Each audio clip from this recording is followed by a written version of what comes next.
யார் இந்த ரமதானை அடைந்தார்களோ அவர்களை பற்றி பேசுகிறோம். யார் இந்த ரமதானை கண்ணியப்படுத்தினார்களோ அவர்களை பற்றி பேசுகிறோம். அத்தகைய மக்கள் இந்த ரமதானிலிருந்து அவர்கள் எடுத்துக்கொள்ள வேண்டிய பாடம் என்ன? அத்தகைய மக்கள் ரமதானுக்கு பிறகு எப்படிப்பட்ட ஒரு நல்ல வாழ்க்கையை அவர்கள் தங்களது வாழ்க்கையிலே ஆரம்பிக்க வேண்டும், தங்களது வாழ்க்கையை எப்படி மாற்ற வேண்டும்? அல்லாஹ் கூறுகிறான், இன்னல்லாஹ லா யுகையிரு மா பிகௌமின் ஹத்தா யுகையிரு மா பிஅன்ஃபுஸிஹிம். உங்கள் நிலைமையை நீங்கள் மாற்றாத வரை அல்லாஹ் உங்கள் நிலையை மாற்ற மாட்டான்.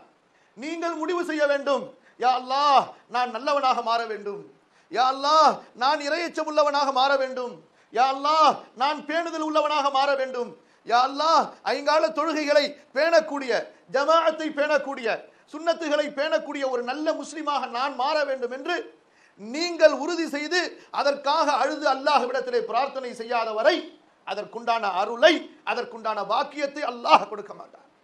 கண்ணியத்திற்குரியவர்களே, பிரார்த்தனையின் தேவை, அல்லாஹுவின் அந்த அன்பின் தேவை, அல்லாஹுவின் பக்கம் நன்மைகளால் விரைவதின் தேவை, அதை உணர்ந்தவர்கள் இறை தூதர்கள், அதை உணர்ந்தவர்கள் சாலிஹ் என்ற நல்லவர்கள்.